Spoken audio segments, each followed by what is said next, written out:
All right, breaking news this morning. 50 people dead after a horrific shooting in Las Vegas at a country music festival. A shooter was on the 32nd floor of the Mandalay Bay Hotel, shooting into the crowd across the street. They were enjoying music. Again, 50 people dead, more than 400 injured. Brian Claypool was near the stage when the shots started raining down on the crowd. He joins me now from Las Vegas. I'd like you to take me through your story from the beginning, if you would, Brian. So where were you sitting at the concert? Yeah, Carol, I was sitting in the what's called the VIP section. It was the Neon Lounge. So if Jason Aldean is looking out into the audience, it would be just to the left of him. If I'm looking at Jason Aldean, it would have been to the right of the stage. So I was in the front row there. Yeah, go ahead, I'm sorry. So he's on stage and you're enjoying yourself, and at some point you hear something. Describe that for me. Yeah, so the first thing I heard was a few pops. It felt very close to where we were at, and we were actually the closest to that corner of Las Vegas Boulevard and the other street that meets the Mandalay Bay. So it felt like those first cracks were very close. I looked up into the sky. I thought it might be fireworks because Jason was the last act. I didn't see any fireworks. I got a little bit worried. It was also eerie, Carol, that Jason he was silent for a few seconds during the song, so he was worried. And then a few more seconds went by, and then some major bullets started ringing out. But the image, Carol, that sears my mind, that really scared me, was looking at Jason Aldean. He dropped his guitar, literally, just dropped it and sprinted to the side of the stage. So it was at that moment that I jumped up and knew there was trouble. So what did you do? Did you jumped up, and did you look to your friends? Did you hit the ground after that? What happened? Yeah, I was sitting next to a few people to the left of me in the front row.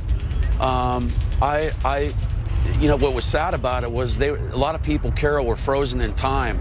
They were still sitting upward. I don't think they realized what was going on. So I went for the aisle, and before I could even get to the first step, then that's when the biggest round of shooting took place. I mean, it must have went on for at least 30 seconds. I felt like I was in World War III. I laid my face flat down on the aluminum part of the stairs. I was actually trying to pull people down because they were still sitting in their chairs. But I got to tell you, Carol, even laying with my face down on there, I was praying for my life. My head was still exposed. There were so many freaking bullets that I felt like I was waiting for something bad to happen. And well, you know, I guess thank God it didn't. It's just would be so frightening because it's dark, right? You don't know where the shots are coming from. You don't know who whoever is shooting is aiming at, and you're lying there on the ground. At what point did you say to yourself, I got to get out of here? Yeah, you make a great point, Carol, about the fact that we didn't know where these bullets were coming from. I thought that it was a gunman right outside the fence. So right behind where we were sitting, there's about a 5-foot fence that leads to Las Vegas Boulevard. The gunman, we thought there could be multiple gunmen, 1, 2, 3, based on the amount of bullets.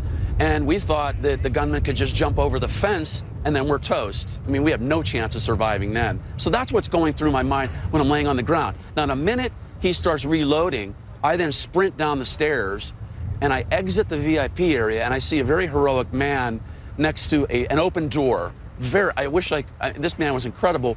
He funneled in about 10 or 15 of us, and he said, get out of you can't run down here, you're gonna get hit.